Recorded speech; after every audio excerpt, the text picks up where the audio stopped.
Whether we believe in religion or not, or whether we believe in rebirth or not, there's not anyone who doesn't appreciate kindness and compassion. Good morning, everyone. Today we have all gathered here to meet Dalai Lama. I'm honored today to have the honor to welcome on behalf of our school and all the schools who have come here, His Holiness the Dalai Lama. Though His Holiness has been heard to say that I am a simple monk, no more, no less, that's it. We could learn a lot from the characteristics of a simple monk. A simple monk achieves greatness in the eyes of others because he knows that he is nothing special to begin with. He occupies the position of a servant even when sitting on the teaching throne. We are very fortunate to be in the presence of a great teacher. Although we are very privileged to have come here, but it would be really nice if Holiness visits us. And please join me in welcoming His Holiness the Dalai Lama.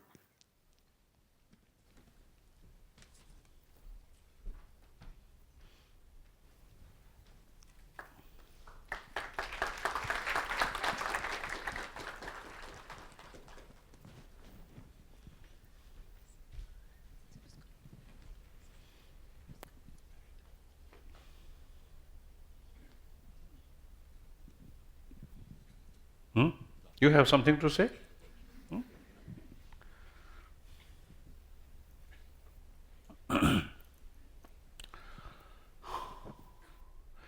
Indeed, I'm very happy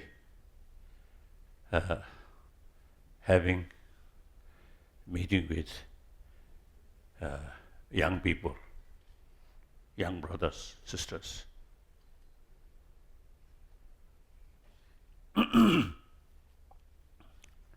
Two reasons.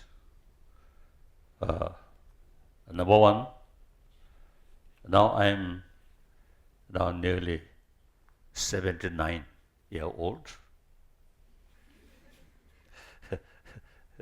So when I met old people, sometimes feeling, oh, they go first or me go first.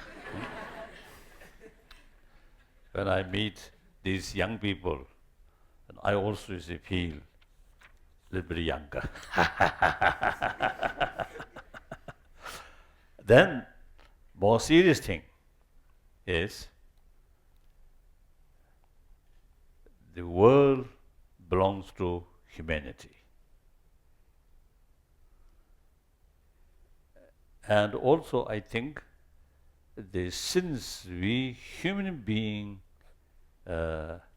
develop in this country, this country or the world,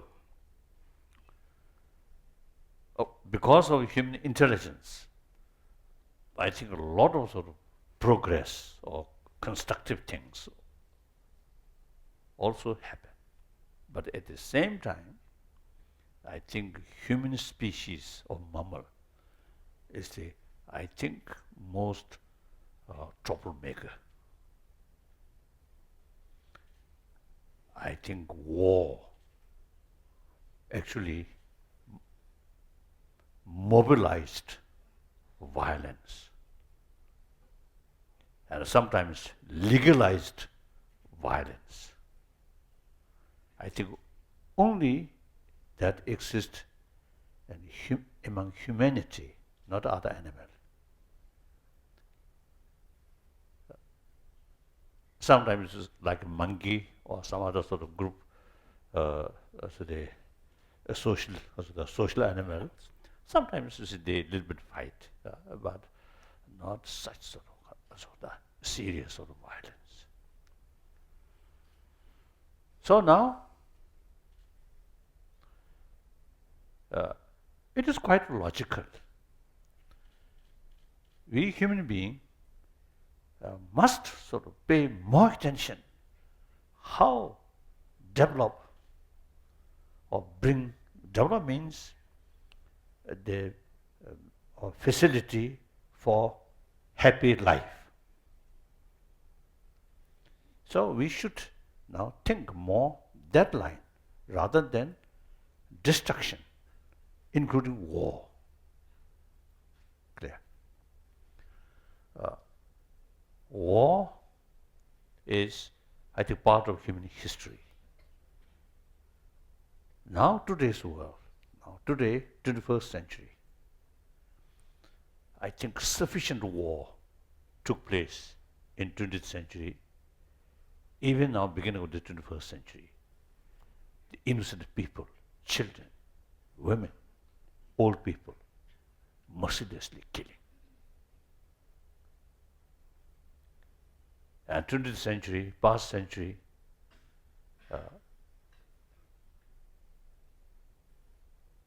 about 200 millions of people killed, according to some historian. Then actually, nuclear weapons also used. 2 bombs, one Hiroshima, one Nagasaki. Many years ago, I had opportunity to visit Hiroshima, where bomb fell. At that time, some victims of nuclear weapon, there I met some of them. Really terrible. So now that kind of sort of situation should not repeat now 21st century. That's now actually your responsibility, the generation of 21st century. Now you have the full responsibility. My generation, 20th century, generation of 20th century, now our century gone. So now I think, time for rest and watching you.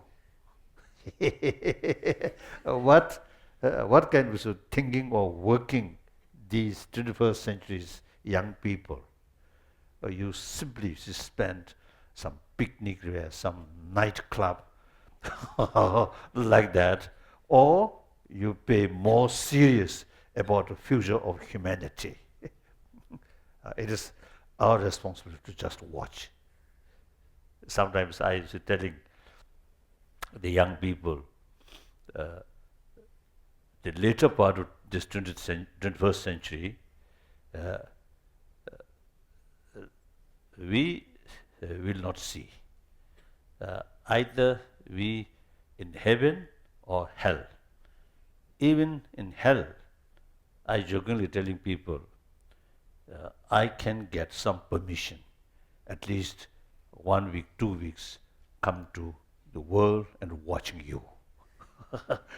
What kind of world, what kind of effort you are doing. So therefore, I really extremely happy meeting with young people, generation of 21st century. The 21st century, just a beginning. So past is past. No force. If we believe God, even God cannot change past. So now future is still like space. We can move. So you have the sort of ability, or now I think you have the opportunity to create a better world. Better means not only food or this economy, also very, very important, but mainly peaceful world, compassionate world. Peace, not out of fear, but out of compassion, out of sense of respect or sense of concern of others' well-being, sense of respect to others' life. Then genuine peace come. So these is very much related with inner value. More sense of concern of others' well-being, you get inner strength, more self-confidence. So you can carry your life more honest, more truthful. So your life can carry transparently. That automatically brings trust from others. Trust creates friendship. We are social animals. We need friends. Friendship due to money is temporary, artificial. Friendship with power also temporary. The friendship on a human level, that's long-lasting friendship that we need. So genuine friendship come on the level of human beings level, not official rank or religious because of that believe in these things. So therefore, this century, in order to be peaceful century, ultimately people should develop inner peace. Through inner peace, you can create peaceful family, peaceful community, peaceful nation, finally peaceful humanity. That I want to tell you. Then about 200 different countries. I think India is, I think, one of the very, very ancient nation. Then China, Arab, these also is a very, very ancient sort of nation. Within that, I think this country, over, I think almost 3,000 years, the ahimsa concept become part of Indian culture. With that, religious harmony. Many other country, even same religion, like Christian or Christianity, fighting, Catholic, Protestant. And same Muslim, same follower of the Quran or Allah, Sunni and Shia problems. Now in this country, India, all world major religious tradition live together. Of course, occasionally some problems. That's understandable. Over about billion population, some mischievous people always there. It's understandable. But overall, India, I think really true example which religious harmony 1,000 years practiced. So therefore, that you should you should make, I mean, you should have clear sort of awareness and sort of the conviction, religious harmony, very possible, and also whole people's way of life based on ahimsa. Ahimsa, not out of fear or indifferent, but ahimsa, genuine ahimsa, you have the sort of potential to harm them, but deliberately restrain harming them. That is non-violence. So, ahimsa, the action level, ahimsa. The motivation level, karuna. Ahimsa, genuine ahimsa, is the act of karuna. Clear? So the karuna, irrespective whether believer or non-believer, we are social animal. Individuals' future depend on rest of the society. And cooperation, the mental level, emotional level, the force which bring together is sense of concern of others' well-being.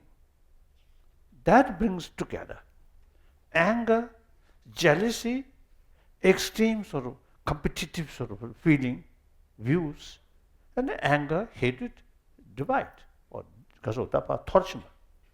It will cause disintegration in the community. So therefore, and then the scientific research, now latest scientific research, you see, they say more compassionate heart here, it automatically bring the physical structure more balance. Otherwise, you see, some scientists now they say constant fear, constant anger, hatred actually eating our immune system. In America, some scientists already carry some experiment. People, some group of people, sometimes students, you see, firstly give them some sort of awareness about compassion, love, and sort of the usefulness about that. Then 2-3 weeks each day, about 1 hour, some kind of thinking about that. So before they start that experiment sort of lesson, they check blood pressure, amount of stress. And after 3 weeks training, again check. The blood pressure reduce, stress reduce. As a result, person become much happier, have more smile. Then there are sort of relations with other fellow friends also become much more peaceful, like that. So now scientists, you see, now they found peace of mind is very important for good health. Clear? So, affluent society, drugs, trouble of drugs, and alcoholism increasing because lack of inner peace. So, the troubled mind, they feel very unhappy. So, they do not know how to develop through inner sort of because of the awareness. Through inner awareness and create calm mind. Since they do not know that, they never pay attention about that, then they rely on alcohol or drugs, like that. Among your sort of friends in different colleges or different schools, how many people who take drug? Not much. Some.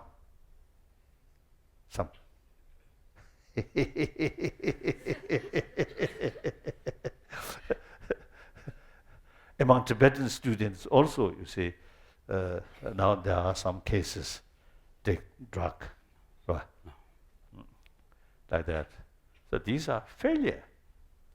The proper utilization of our 1,000-year-old culture. Marve? No. No. So therefore, now you have a very rich tradition. Ahimsa, Karuna. So these are very, very, I think, relevant to today's world. So you young people, in order to create peaceful world, happier world, use these Indian tradition fully, and you can make significant contribution. So you, as an Indian, you should feel proud. The 1,000 years, you have very, very unique, meaningful cultural heritage that you should not forget or neglect.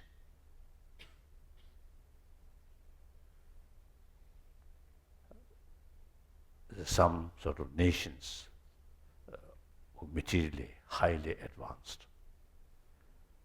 They are facing some different kind of moral crisis or some problem in the mind or emotion. So you simply blindly follow materially because of materialistic life. Should not do that. We already sort of notice the materialistic life will not bring genuine peaceful society or peaceful individual. So therefore, while you catching up modern technology, modern education, extremely important, but meantime should not neglect your own 1,000-year-old deeper knowledge about mind, about emotion. Ancient Indian psychology is very, very rich. Last 30 years, I have serious engagement with scientists, many scientists, now over 30 years. So eventually, many scientists now really showing deep interest or eagerness to learn from ancient Indian psychology. The ancient Indian psychology, modern psychology, compare ancient Indian psychology, modern psychology, like a kindergarten level. So you should feel, or you should pay more attention about your own traditional treasure, India's treasure. You should not forget that. Okay. Now some questions or some discussions, even some heated discussion. I love heated discussions. With a little bit of red face. In order to facilitate this, we have two people with microphones in the aisles. So if you will just come and form a line here, and then alternately we'll ask the questions. So the first person, yes, on the two sides. Yes, just take that microphone, and if you could just come up and form a line on this line, it'll move much faster. Down this aisle. No, you do that. Two microphones. Yes. So this side go there, this side go there. And you can come and stand here so that we move quickly between questions. So whoever wants to ask the next question, yes, not here. Good morning. Correct. Oh, there also is one microphone. Okay. Yes. Then, okay. Start. Good morning, Your Holiness. I'm Akshat Gupta from Bluebell School. It's an honor and privilege to meet you, sir. I'd like to ask you a question. Listening to you talking so inspiringly about ethics and compassion has made me think about the various categories of people who are treated in the most unethical and uncompassionate way by our society, such as those people who are considered lowly, subordinate, and especially women. I feel that, among the other factors, religion has a huge role to play in the way which mentalities towards people are structured. Sir, could you please tell me about the Buddha's attitude towards women? Where do the women find themselves in the Buddhist faith?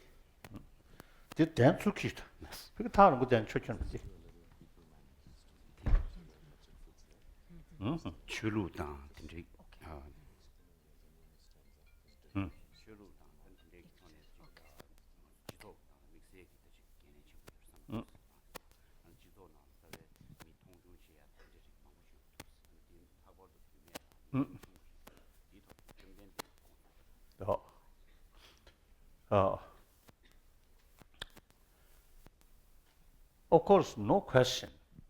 Various major different religious tradition.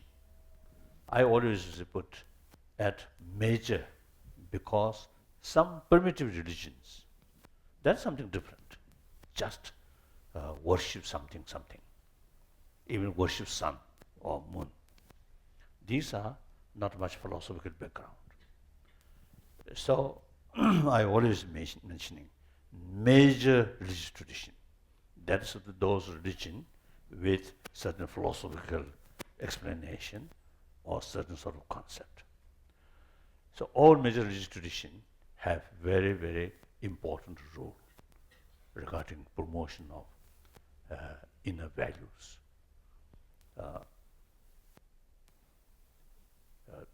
Use different philosophical views. That means different methods. However, now crisis facing by humanity, 7 billion human beings. Out of 7 billion, over 1 billion human being non-believer. So, the existing various different religious traditions cannot sort of reach these non-believer. And firstly, non-believer, the number also quite big, over 1 billion. And then secondly, over 1 billion human beings, they are also human beings. They deserve happy life. So therefore, we need a method to reach non-believers. Then again, frankly speaking, among the believer, there are quite a number of corrupted believers, isn't it?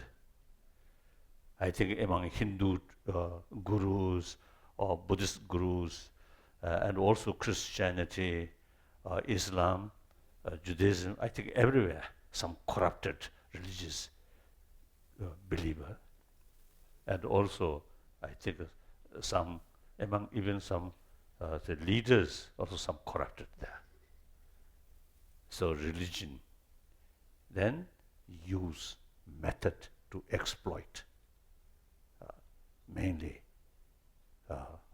money and also sometimes sex. So obviously existing religious faith not adequate to bring firm conviction about moral ethics. So we need systematic education to teach, to educate people. Moral ethics are basis of one's own happy life and physical health. Then sometimes I call hygiene of physical include our education. Now we need hygiene of emotion should include. Clear?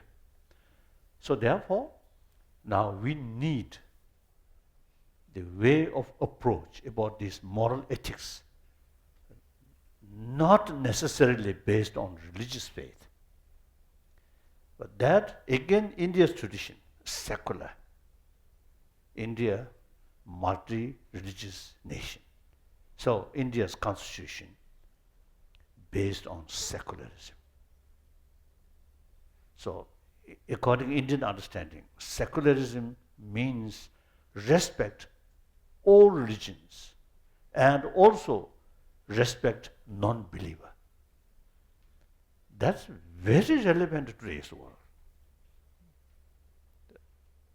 In the West, you see, they are sort of understanding about secular is something disrespect to religion. That also, you see, I think it's possible because the French Revolution, Bolshevik Revolution, you see, there's some tendency against religion. If we go detail or deeper level or thorough investigation, then any human being, how can against the practice of love, practice of compassion, if someone totally against compassion, then we have to against our mother. Isn't it? I think 7 billion human beings.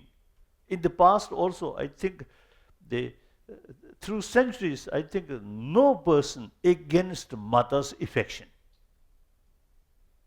So real message of religion is practice of love, compassion. forgiveness, tolerance, simplicity, contentment. So, no thinking person cannot against real religions. But the religious institution during French Revolution or Bolshevik Revolution, religious institution, firstly, they themselves corrupted. And mostly, I think most important, the religious institution supporting elite exploiter. So revolutionary people, you say, have to fight that institution. So it creates impression. Because of that, they against religion. I often, you see, feel, and also telling some people, that when I was in Peking in 1954, 55, I had sort of several meetings with the Chairman Mao Zedong. I really admire him. Oh, great revolutionary, great one. One occasion he praised Buddha. He considered Buddha Shakyamuni was revolutionary because at that time caste system is something quite serious. So Buddha against that. So he considered Buddha revolutionary. Then one occasion he mentioned religion is opium.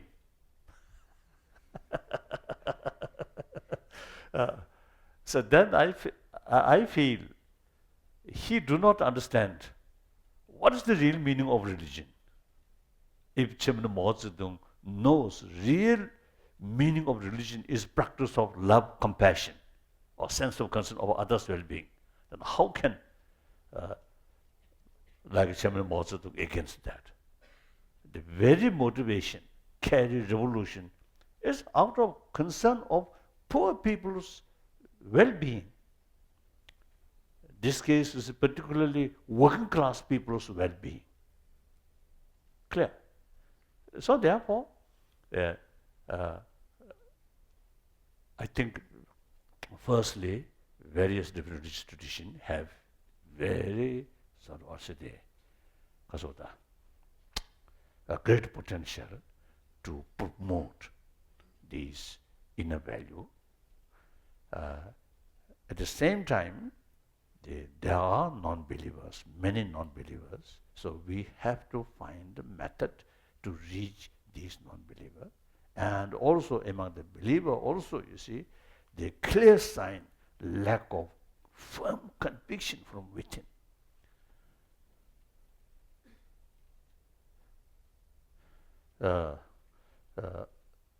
I often used to telling my Indian friends, I think each of your family, I think you observed your parents, I think every morning some prayer, isn't it? In the front of Shivalingam or Ganesh or Brahma or like that. But then their daily life, some cases, a lot of corruptions.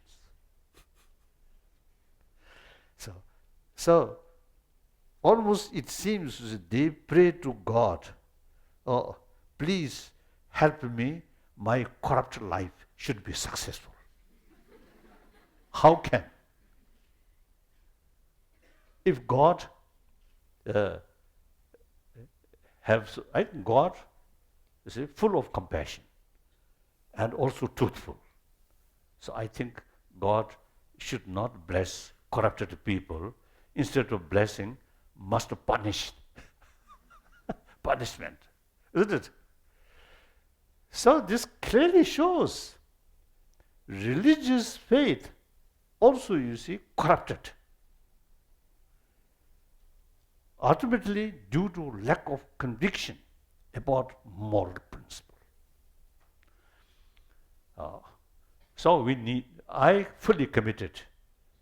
Wherever I talk, I give talk, I always is talking or mentioning the secular ethics. Secular, as I mentioned earlier, It's not at all negative towards religion, but respect all religion. One thing. Now here, in different tradition, religious tradition, sometimes little bits of discrimination, male and female. Now that I think we should read. Right? We should read. You see, any religion, there are, I think, two aspects or three aspects. One aspect, religion. Religion. I mean, faith, the very purpose of faith is cultivate compassion, respect other. For example, the concept of creator, really very helpful. You see, to bring sort of closeness. The entire creature of creator is actually brothers, sisters.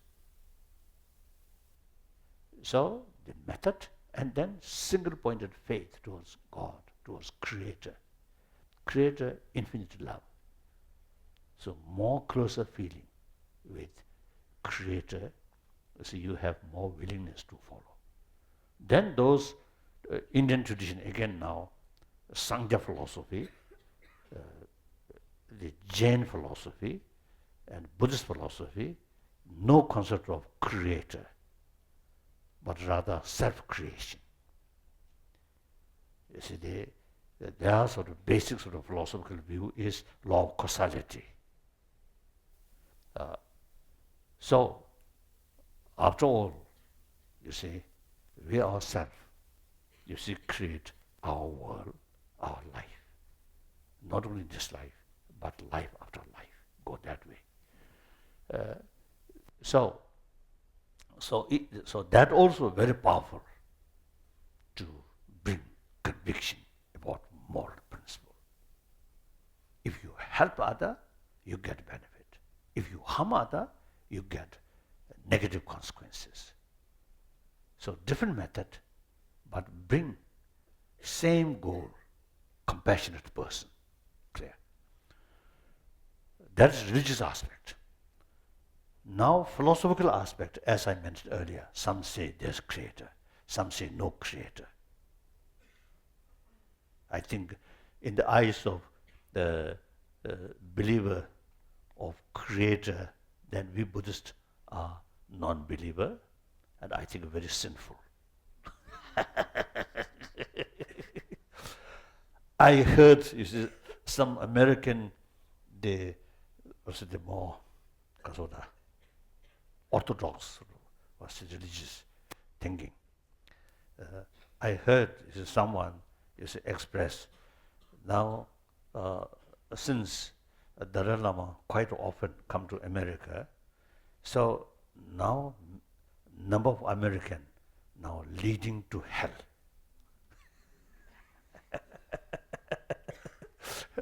It's understandable. It's understandable, yes. From the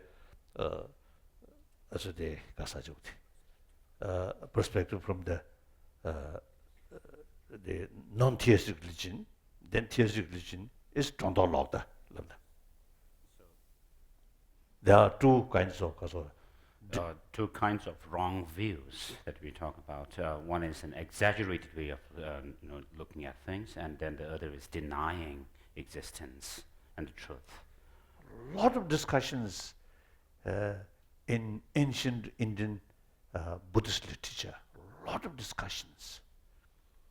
So these are, so you see, in philosophical field, big differences, even within Buddhist tradition. The Vaibhashik tradition, school of thought, and Sautantic school of thought, Chitta Mantra school of thought, then Madhyamaka school of thought. Big differences, a lot of argument, a lot of debate. These are very, very sort of useful.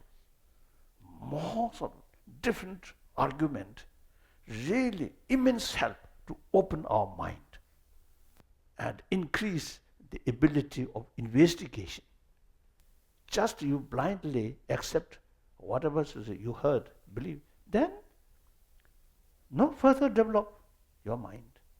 So debate with different views are very, very essential for development of human sharp mind.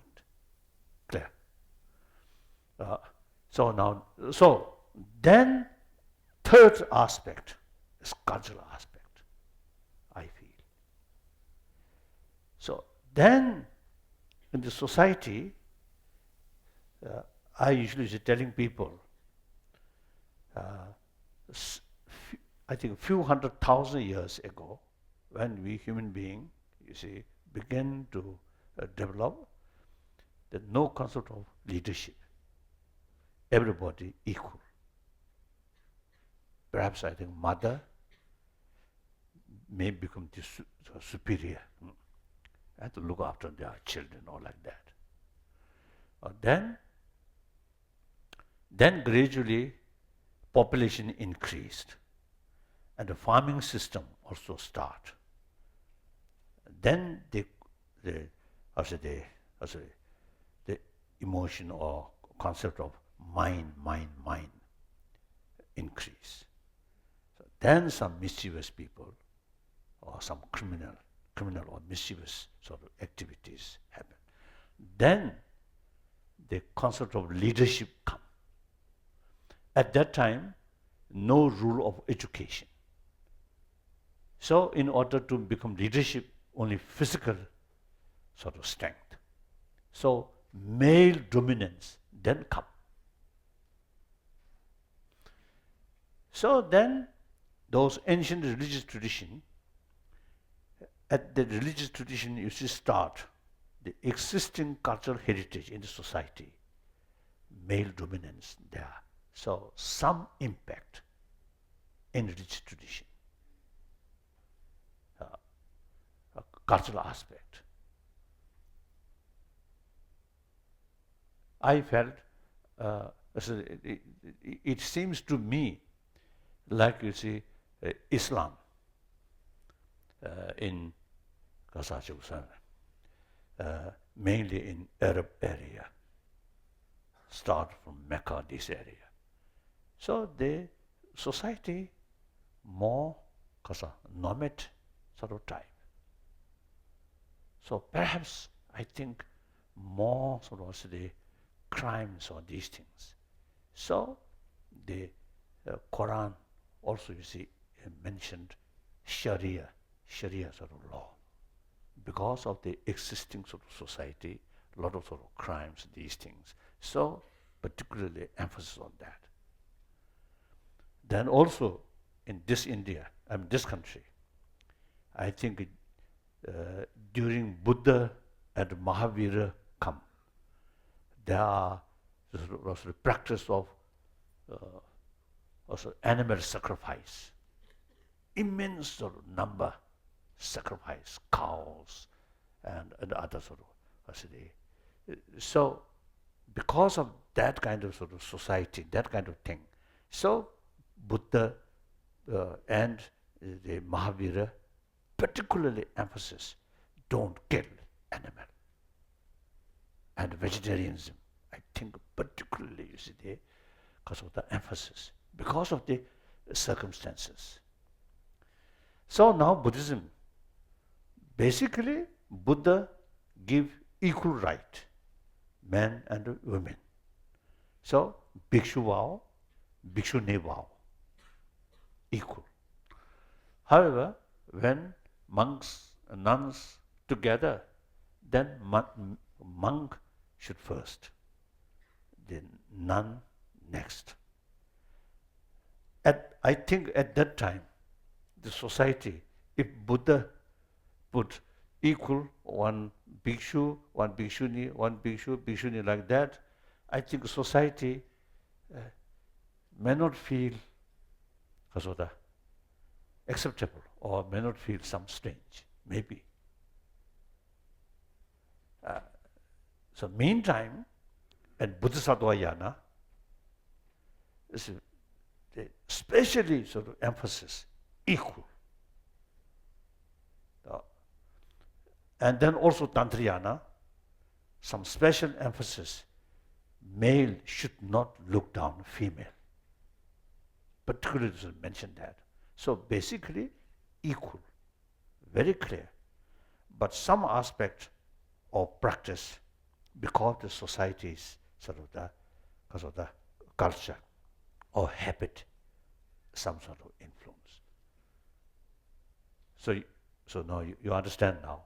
Religious part, all major religious traditions, same. Philosophical part, big differences. It's just a method. When we see differences, some say creator, some say no creator. Some say rebirth, some say no rebirth. There's a big differences, but doesn't matter. All, you see, the same goal, promoting human compassion. Okay. Then third aspect, cultural aspect.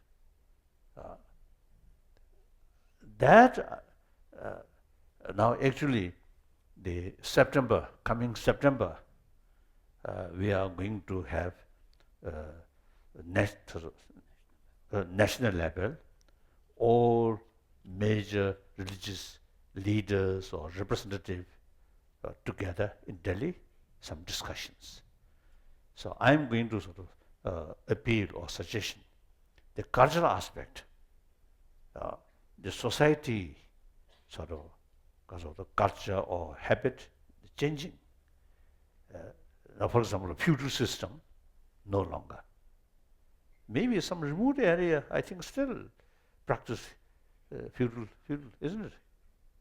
Some Bihar or some other, in some remote area, isn't it? So these now, of course, through education, eventually, you see, will change. So therefore, I think the Quran, some points about how to deal with Kasajoti, slaves. So these are the existing sort of society kasota norms. Existing norms. Norms like that. So that aspect, now caste system and the dowry, these, I think, now time come to think seriously, and religious leader should speak. Now time change, this must change. Clear? This does not mean changing your faith. No, actually serving your faith. Now next question. Good morning, Okay. Your Holiness. Good morning. My question for you is, my name is Manat Mehta. I'm from Pathways World School. And my question for you is, keeping in mind that my generation is going to shape the future, how do you envision the future of the world in the next few decades? As I mentioned earlier, firstly, I think now lot of global issue, including global warming, and also the drinking water, some problem now, and then human population today 7 billion. End of this century will reach 10 billions. I think India today about 1 billion. The end of this century maybe, I think, I don't know. If maximum, maybe 1.5 billion. I don't know. Then difficult. Lot of problems. And the natural resources also, you see, become difficulties. And meantime, the gap, rich and poor, serious matter. Global level, huge gap. At the national level, also huge gap. In Delhi itself, some people with luxurious sort of house or life. Meantime, same street, slums and street children. We cannot ignore these things. So, therefore, as far as socio-economy theory is concerned, I am Marxist. Because I very much attracted the Marxist economy, much emphasis, equal distribution, not just think profit. Meantime, I totally against Leninism. Lenin, too much authoritarian system. So, human society, the development of the society, for that, individual's creativity is very, very essential. Former Soviet Union, everything centralized, and China also centralized. So, economic development and also some sort of, the scientific research, all feel some sort of, the stagnation. So then finally, Deng Xiaoping, you see, compared to liberalize the socialist country, follow capitalism.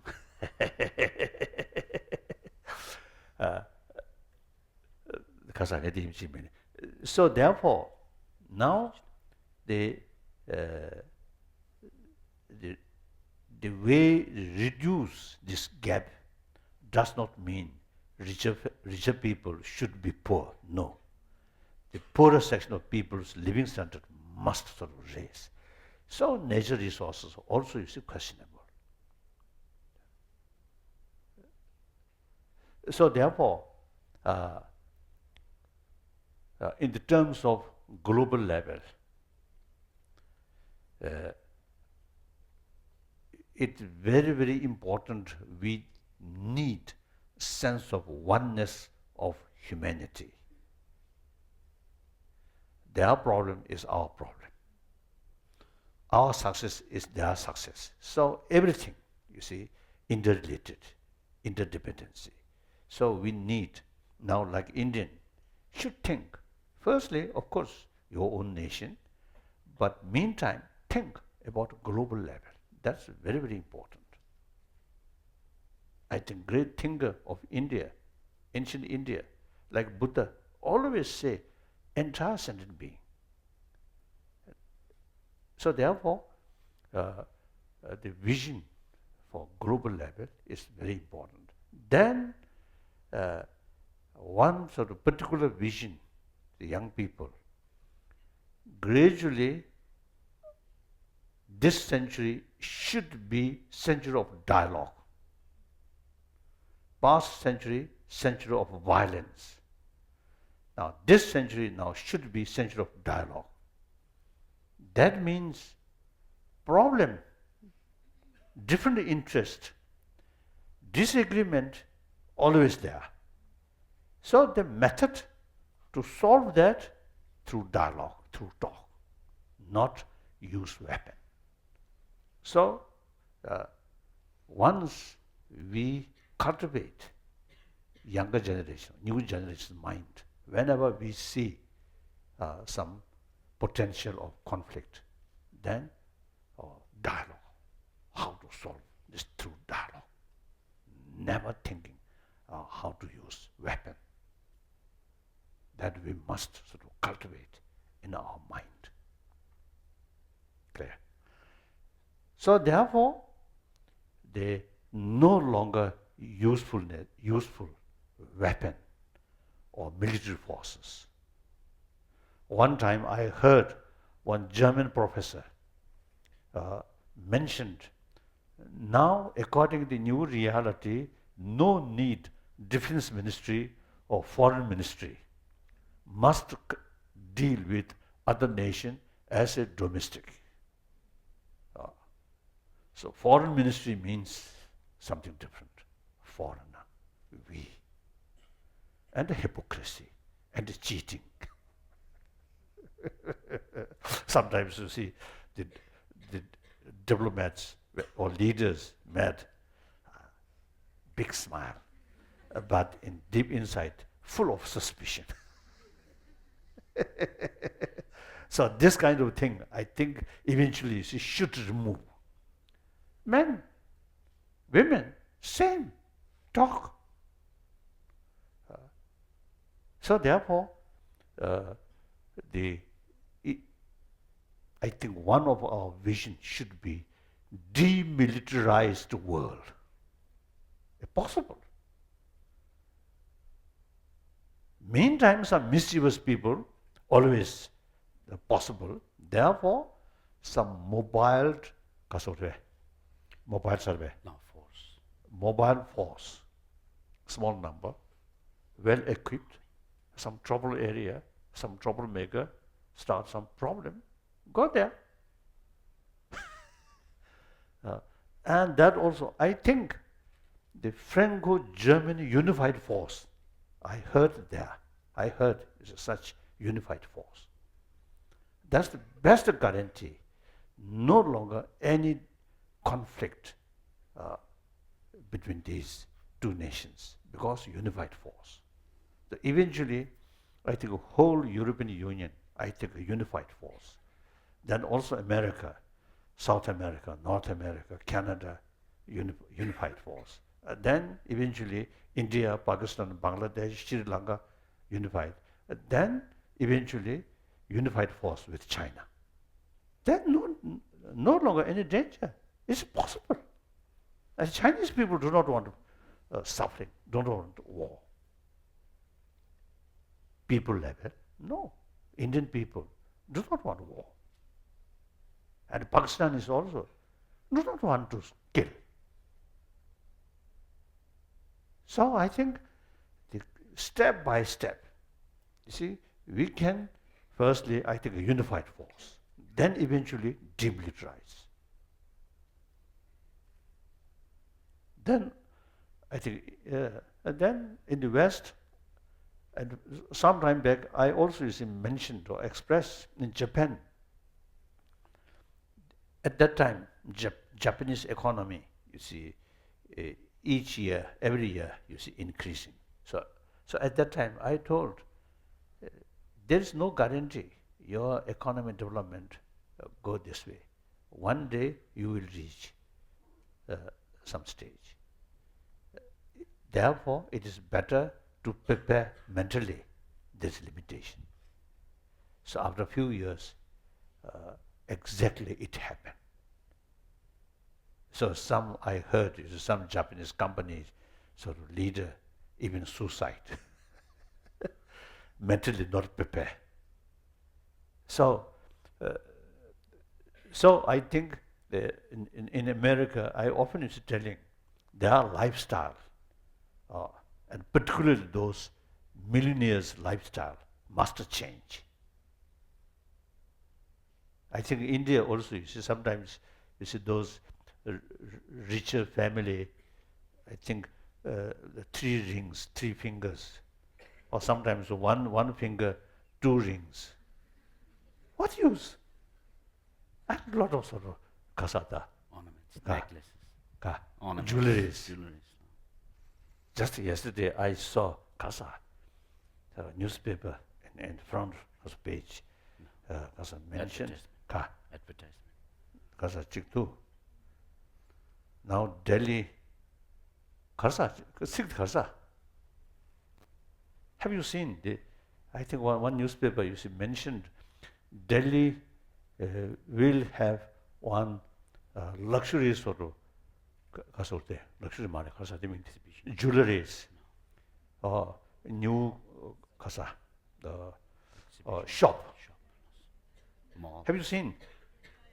When I saw that, oh, waste of money. If all billion Indian have that kind of thing, then okay.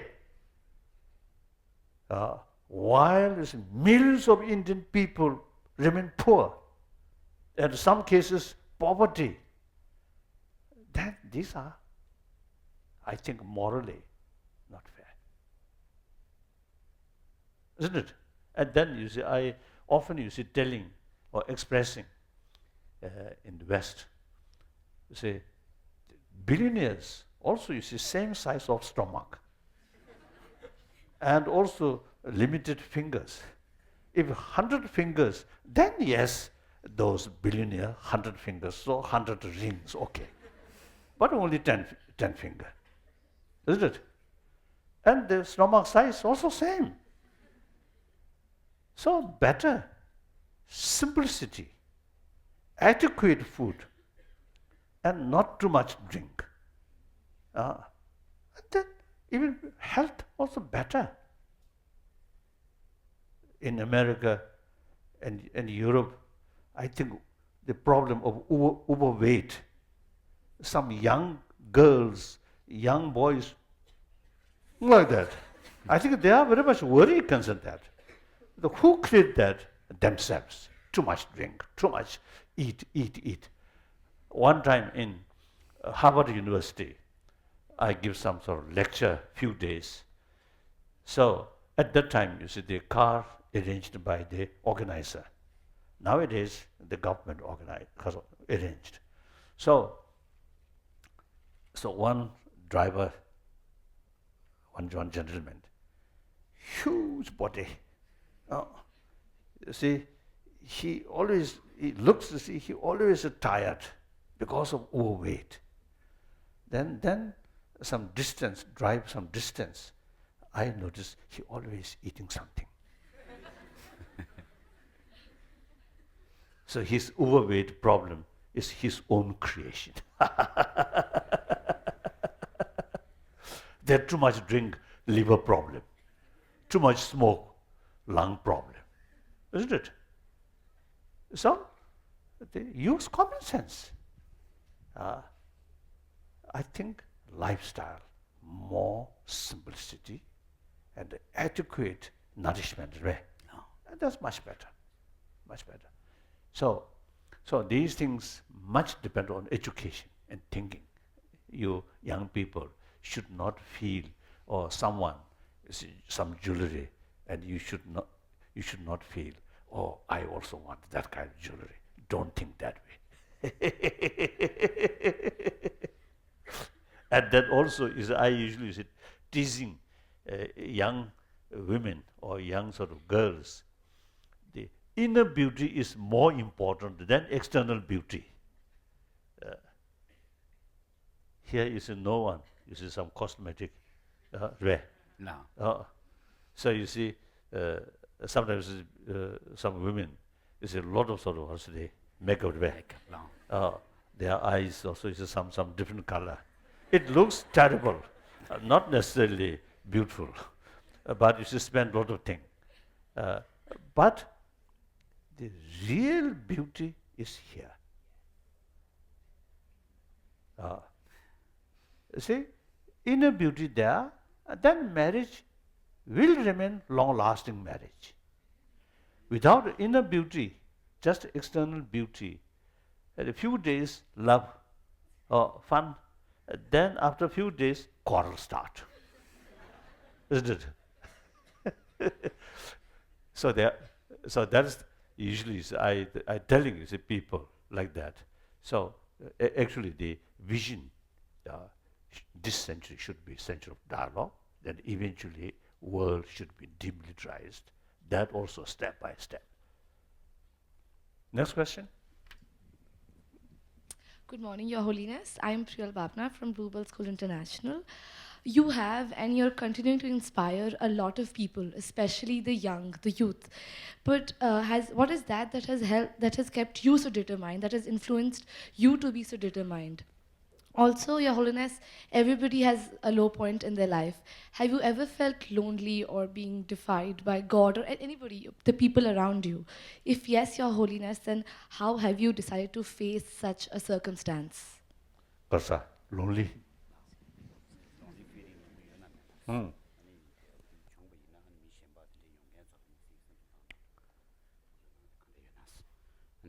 I always say, of course, when I was young, in Potala, in the name of Dalai Lama, a little bit isolated.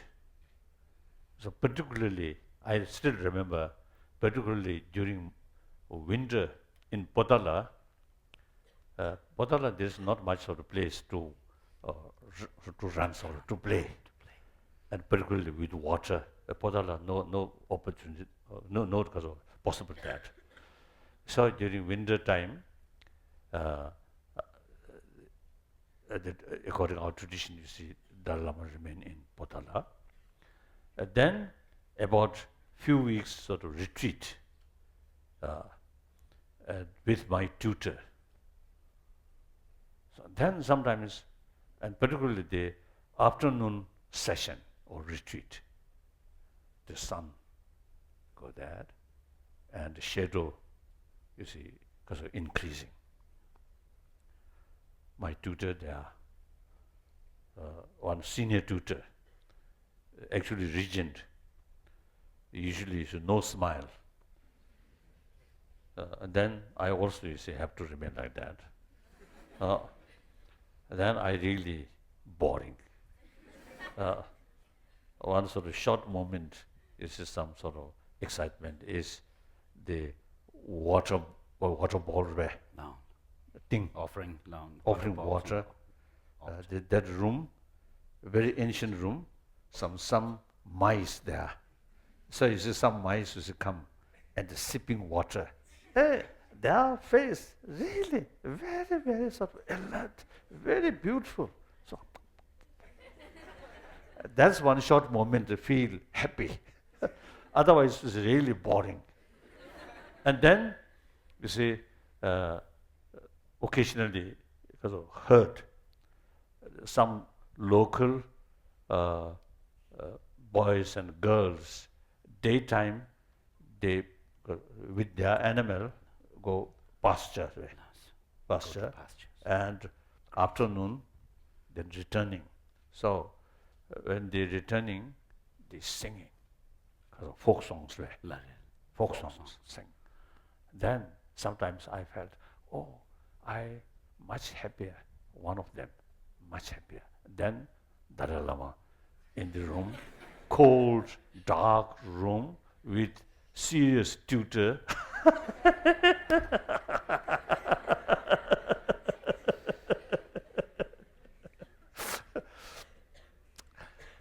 Then gradually, you see, I use my common sense.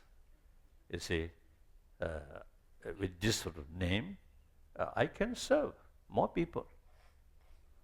Then gradually, my serious practice about altruism. Then,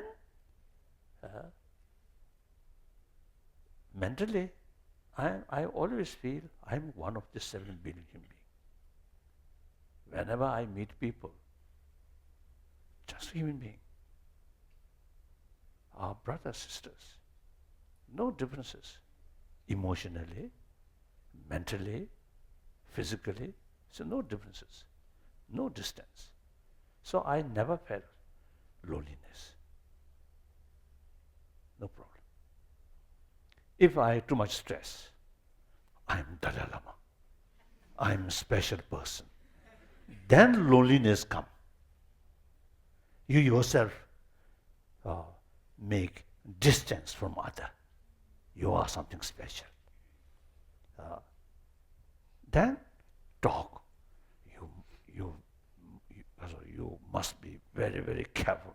Each word, or smile, or face.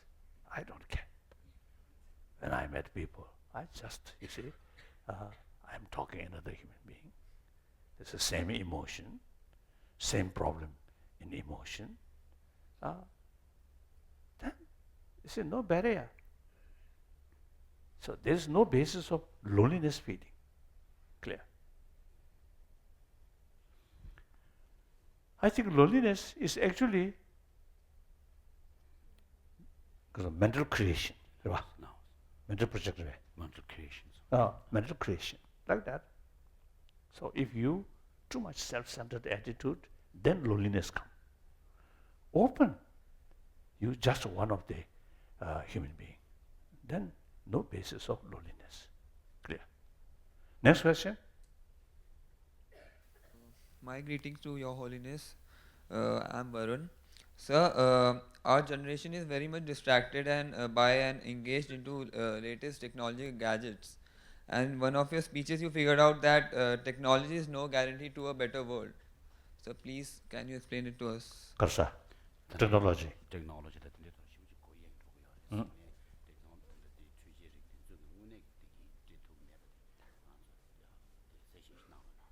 Um, technology, uh, I think its own sort of kasota duty. I think kasota reach information easily one another, and communication become easier, and also is reach. Now distance not much sort of important. So therefore, technology itself very useful, very important. But then the very purpose of technology is serving humanity. Technology not kasota. I mean, technology for human being, not human being for technology. Clear?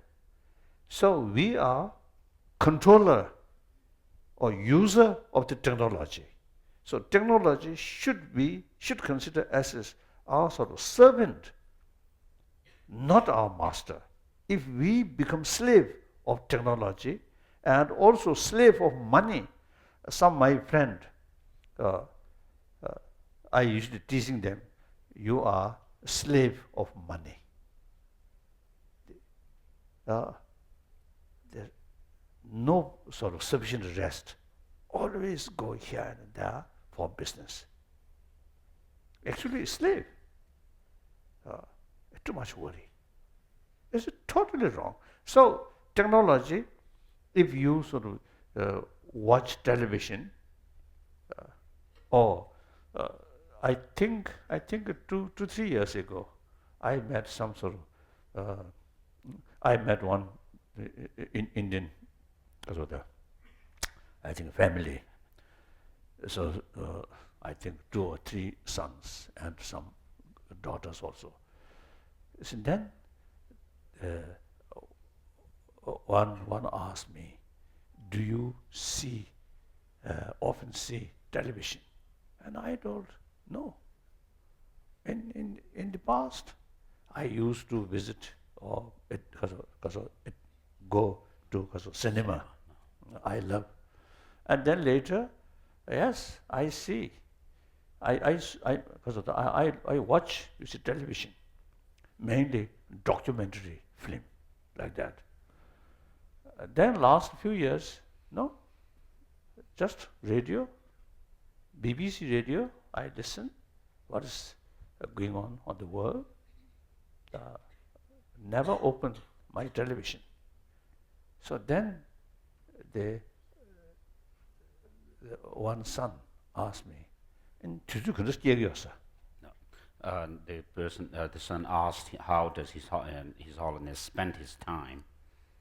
So that means, you see, that person, I think, very much sort of spend more time just seeing television. Without that, he finds it difficult to passing time. That also, I think, a clear sign. The modern materialistic life, the happiness or satisfaction on totally relying on sensorial level experiences. So unless something seeing or some hearing music, you difficult to passing because of passing times. If you have knowledge and ability to think, to use mental level to bring satisfaction or inner peace, then not relying on sensorial. one occasion I met one Catholic monk in Spain, Barcelona. No, not Barcelona. The one occasion in one monastery in Spain. I was told that monk 5 years remained in hermit life in the mountain without hot meal, just tea and bread. So when I was there, he came to see me. And his English, I think, worse than my English. So I have more courage to talk with him my broken English. And the accent also, the Spanish sort of accent, the English difficult to hear No. like that. So then I asked him, I was told you spent 5 years in hermit life in the mountain. And what kind of your practice?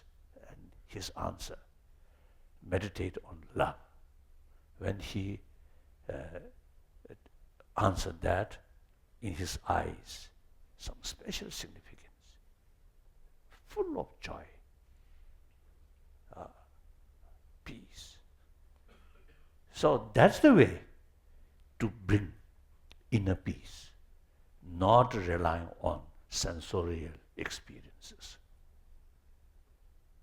Clear? So this also now related with ancient Indian sort of culture, Indian sort of psychology or Indian sort of knowledge. You see, provide a lot of work about mind. The modern superficial materialistic life too much relying on sensorial experiences. So since last few years, I also used suggesting to scientists, especially brain specialists, now you must make a distinction. So to make distinction between what is conceptual mind and non-conceptual mind. So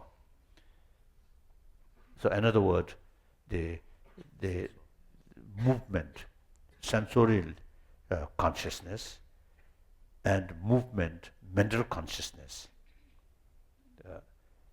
I think so far, you see, they have no sort of no experience, because you see, no concept about, you see, differences, sensory level consciousness and mental level consciousness. So obviously, during dream, no sensorial consciousness, the mental consciousness. So during awakening, now for example, you see, eye consciousness seeing me, but your main mind may go your home. Isn't it? It's possible, always possible. So you see, there is differences. Sensorial consciousness, fully alert, but mental consciousness also, you see, goes some different things. So obviously, and then dream time or awaken time, you see, there are differences. So therefore, the scientist, brain specialist, so far, no clear sort of awareness, the distinction. Right? So now, modern science, year by year, even month by month, further develop. So far, science very much limited within the physical thing. Now, the end of 20th century, now beginning of this 21st century, more and more medical scientists and also brain scientists, now they begin to investigate or think more seriously about consciousness. So some scientists, a long time, over I think the 20, 30 years, we know, so a lot of discussions. So some scientists, they are not religious believer, certainly not Buddhist, but they begin to convince Don't feel Right. convinced. The continuation of mind. So after death, continuation of mind. So they begin to accept rebirth theory. So science now also now changing. The field of scientific field now expanding. That's a very good, very healthy sign.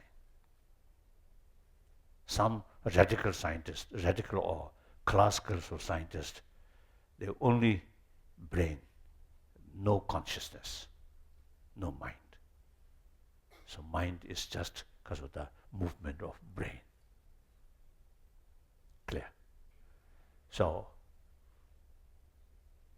one Japanese scientist, a brain scientist, see, he very much insists beside the brain, no consciousness. Meantime, he very much worry because his son has passed away or something. So when we met, you see, he very much sort of worry. Very specialist about brain. So I think as a specialist, I think he must remove the part of the brain which creates suffering. Remove that. And then become like Kasachuti, robot.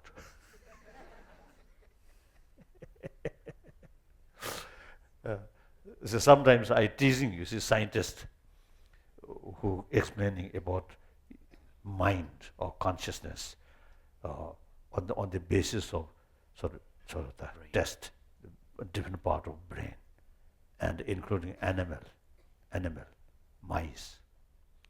So sometimes I teasing, say, human brain now complaining us. You see, the full explanation about my brain cannot explain from the experiment of animal brain.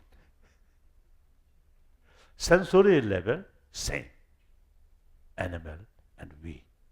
Mental level, our brain is much more sophisticated. So human mind, human consciousness cannot explain on the basis of experiment on animal brain. Clear? So again, ancient Indians they practice shamatha, meditation. Best way to investigate our mental function, mental system, that eventually you can realize the pure level of consciousness. You can meditate. Clear? Next question. Good morning, Your Holiness. I'm Vinayak Dole from Bluebell School International. Sir, I would like to ask you a question that how can we work extremely hard and still remain very happy and content in life? Correct.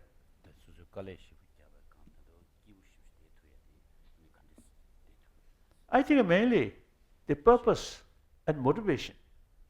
Purpose, serving other. And the motivation, sense of concern of others' well-being. Then some sort of difficult days, but at the end of the day, you feel, oh, my day spent purposeful. Then you feel satisfaction. Physically, maybe a little tired, but mentally, deep satisfaction. If you too much self-centered attitude and striking money or some other things, then something different. Next question.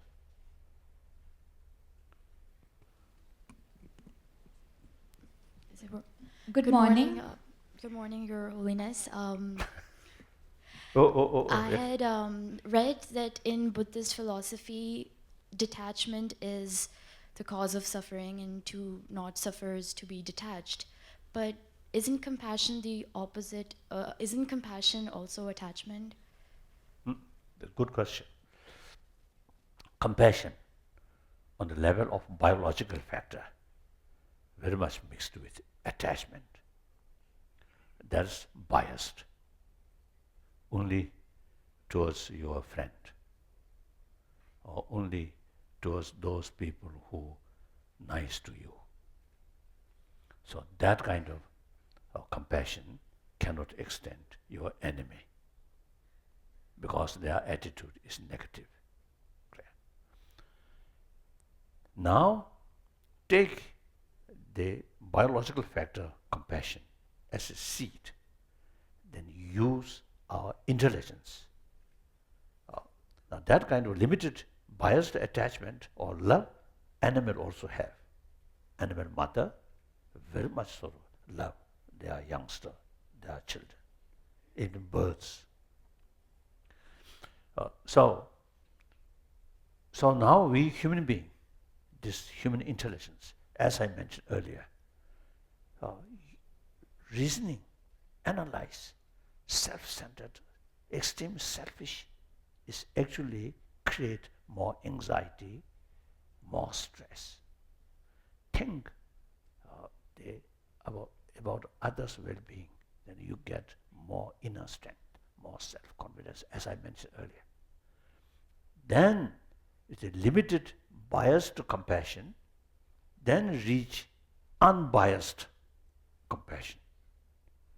First compassion, limited biased compassion, is very much oriented about others' attitude. So it cannot go up to your enemy. They further develop that with help of human intelligence, then not oriented about others' attitude, but the human being themselves, or even animal. They want happy life, they do not want suffering. They also have the same right. So use these reasons, and my future depends on them. They are happy, I will happy. Use these reasons. Then that compassion not mixed with attachment. That compassion, unbiased compassion. That can be kasota, infinite, universal compassion. I think all major religious tradition teaching that. One my Muslim friend, one time told me that at public, he told the genuine Islam practitioner should extend love towards entire creature of Allah. So no discrimination, enemy or friend, entire creature. So therefore, attachment is actually obstacle about infinite love. So therefore, in training about love, firstly, you should detach towards your friend, and attachment towards your friend, then anger towards your enemy. So you must make equal, detach. Then develop infinite love, universal love, like that. Next question. Good morning.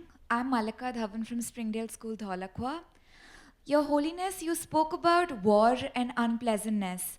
So in a world where there is so much hatred, violence and anger, how do you think compassion will overcome these intense emotions? Through education.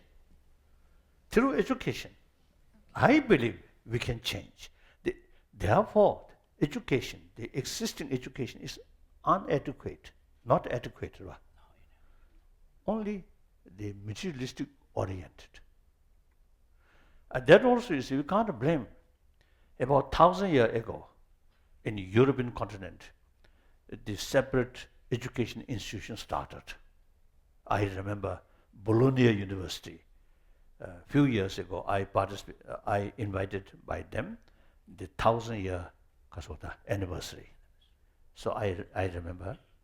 So the education institution started 1,000 years ago. At that time, church carried full responsibility about moral ethics. Now time passes, the church influence of church reduce. The family value also reduce. So then the education institution alone actually have the responsibility of both education, brain development, and development of wholeheartedness. So now that part not adequate. I think now judging change within 20th century, early part of 20th century, I think people consider war is something different method to win your side. So when nation declare war on your neighbor or enemy, every citizen of the country proudly join war effort. So people also, you see, say, oh, hero, hero, hero. Later part of 20th century, after Vietnam War, I think that kind of attitude changing. When Iraq crisis about to start, several, I think a million people from Australia up to the United States demonstrate against violence. And many Americans really critical about Vietnam War. And then during Kosovo War, also you see, the people very much against.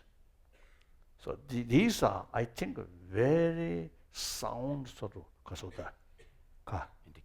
indication. Now desire peace really stronger.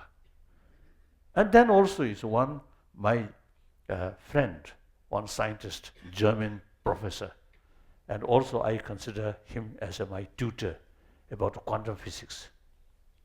Two tutors. One, David Bohm, Englishman. One, von Weizsäcker, German professor. So the professor, German professor, I think 90s.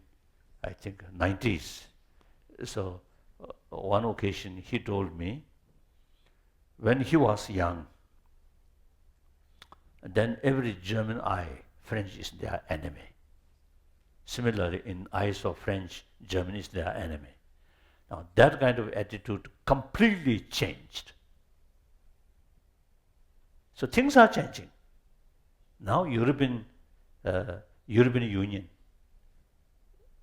when I ask some young people, what do you feel other country?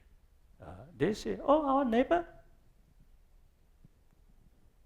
You see, things are changing. And I think technology also helping in this field. And the education also, you see, helping. I think de Gaulle, one time, because of fierce sort of resistance about German occupation. So he escaped to England, and from there he carried. Then, after war, Adenauer, West German Chancellor, I think first Chancellor, they become very good friends. Then the idea of European Union started. So you see, people, the new reality, you see, according to new reality, thinking more common interest, more seriously, rather than national interest or sovereign thing. Like Germany, I think they are the Deutschmark, very high sort of value, but they sacrifice now euro. I think Italy, lira, not much value, so maybe better to forget, you see, lira and the euro is much stronger. So these things, usually you see, currency is the symbol of sovereign, isn't it? They don't care. Now, because of the border also now not much sort of restriction. So these are, I think, very clear sort of thinking, or very, very clear of signs of more open-minded, more educated, more holistic thinking. So now we further, through education, cultivate, as we discussed, the compassion. Compassion is not necessarily something good for other, but compassion very good for our own health, for our own peace of mind. Sometimes compassion not necessarily bring happiness in the other person. One time, I often used to telling people, one time in Germany, one function, they, quite late, one function, they asked me. So when I go to that place, as my sort of usual sort of habit, whenever I saw some person, I always smile. So there's one young girl, one young woman, German woman, coming. I smile. Then it seems she got suspicion.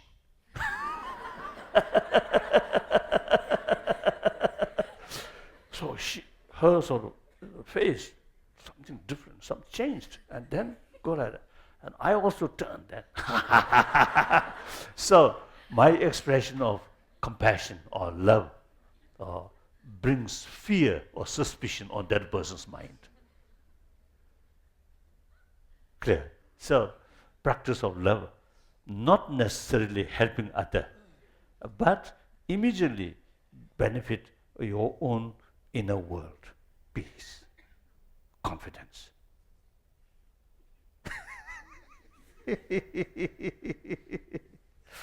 Next question.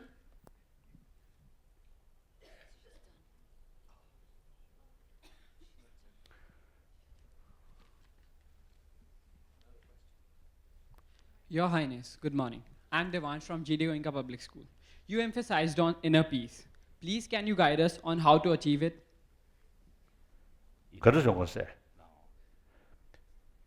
In a secular level, I usually use three factors. Think about our common experience. We all come from our mother. We all grown up with mother's affection or parent affection. Then, obviously, mother's milk. So, that's common experience. We all have the same experience when mother held us carry. in her embrace. One scientist, you see, told me that after birth, next few weeks, mother's physical touch is crucial factor for proper development of child's brain. Without mother's touch, physical touch, child lonely put there, very bad. So that's a human nature. So we all have the potential, you see, to show affection to other, because you yourself immense of experience satisfaction from our mother's affection. That's first sort of one reason, one factor. Then second, common sense. I think you know, I think in your class, those your classmate maybe come from a very rich family, but lack of human affection, not necessarily happy person, happy student. Or student whose family may be poor, but full of love, that student much happier, clear. And then you yourself also, the day you receive some sort of affection from your friend, from your family member, or your boyfriend or girlfriend, then that day you feel much happier. The day you see you a little bit quarrel with your girlfriend or boyfriend, then the whole day you feel unhappy, isn't it?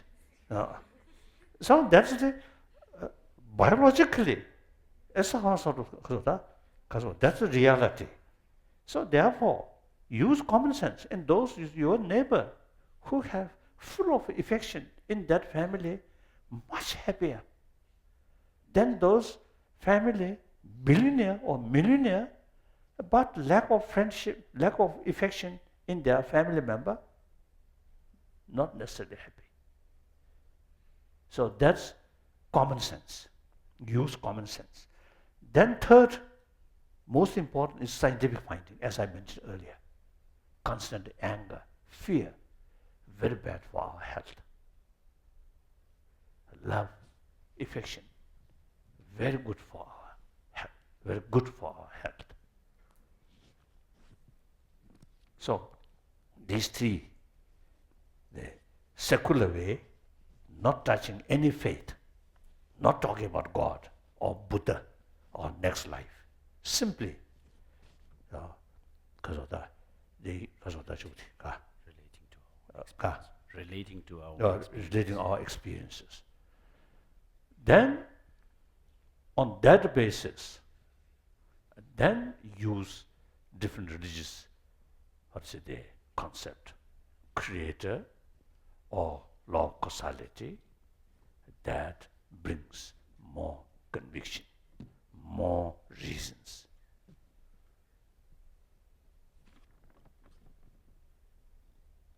Like that. So that's, I think, way, you see, we can educate people. I think young people, young students, say occasionally in mandir or church, you see, receive some sort of, because of the teaching about love, compassion. It's not sufficient. In class, systematic, from kindergarten up to university, sort of explaining these things. Then the concept really absorbed in our heart. Then the compassionate sort of compassion is become part of your life. So that's the, I think, proper way to build happy world. Whether achieve or not, really worthwhile, make attempt. With attempt, fail, no regret. Neglect, and then some disaster happen. Really, because of that, you get some kind of guilty conscience. If you make effort, tirelessly, fail, no regret. I done my best, then fail. And we can blame God. If you believe God, then we can blame God. We try our best, but fail. So God did not sort of blessed.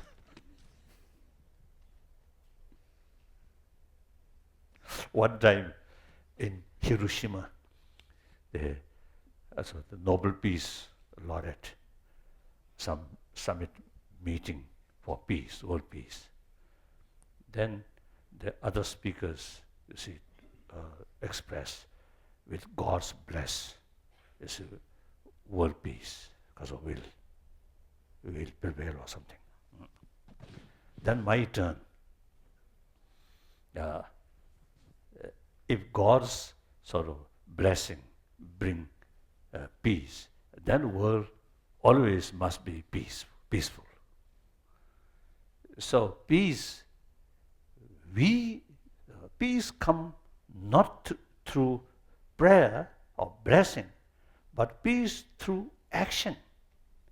So our action is more important than just to pray. I mentioned that. So Japanese usually use a very formal way, isn't it? Some Japanese officials is also there.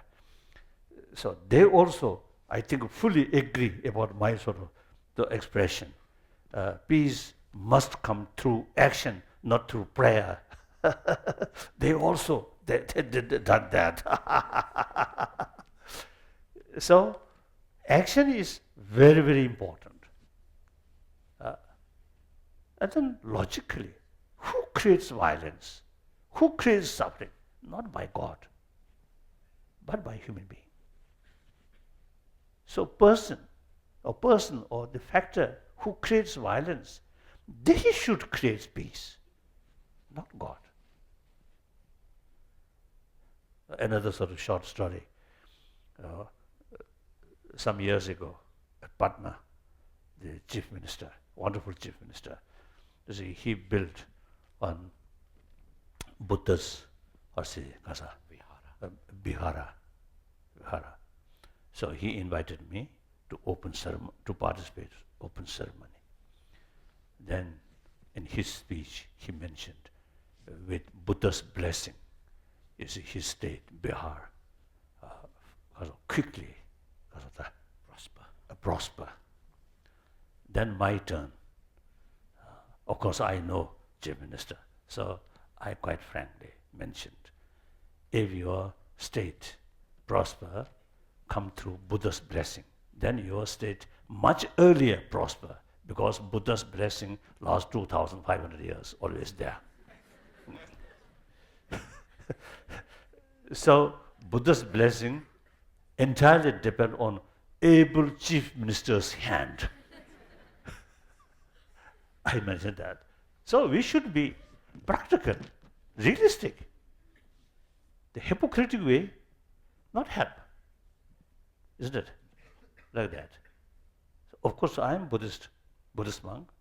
In my daily practice, including prayer, or pray to Buddha, but to that helpful to my own peace of mind, not society. Society, only action. Clear? Do you have some reservation about my point? Or argument? Then, okay. Thank you. Thank you very much.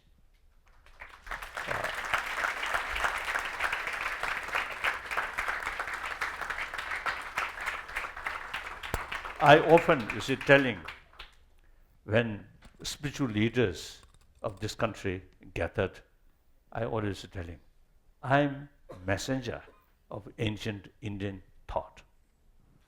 So, on the level of messenger, I'm quite active. So now my boss, spiritual leaders of this country, is actually my boss. I'm messenger. So now, messenger quite active, so boss now must be active. I always appeal like that. So, you, Indian, you are the descendants, you descendants of these great masters or great thinkers or philosophers. And as far as Buddhism is concerned, I also consider Buddha himself as a scientist, because he mentioned, oh my follower, Buddha state, oh my follower, bhikshus and scholars should not accept my teaching out of faith, out of devotion, but rather thorough investigation and experiment. So that's a very, very scientific way. So his follower, like Nagarjuna, these carry Buddha's message, implement. So they investigate Buddha's own teaching. Now this teaching we cannot accept because it goes against reasons. So they reject. So they took the liberty to reject about Buddha's own word. So I think that's, a very scientific way approach. So, so I always emphasize the importance of analytical meditation. So I also, you see, the most of my sort of practice analytical meditation, analyze, like that. So suppose you are, I usually telling you Indian, traditionally, historically, our guru. You are descendant of our guru. We are chela. So please think more seriously. And also, you see, I have something a little bit of political. When chela suffer, guru also have moral responsibility. Thank you. Good afternoon, Your Holiness. I'm sure I speak for all of us when I say that each one of us feels truly honored and greatly blessed to be in the presence of Your Holiness. Compassion purifies our hearts, detoxifies our mind, and we believe that in this time when transitions are exponential, the point of worry is how to cope with these changes. I'm sure that your talks of ethics and compassion have helped shape our impressionable minds, and that we will surely have a brighter future because of it, and that we will remember and cherish your teachings forever. Sorry.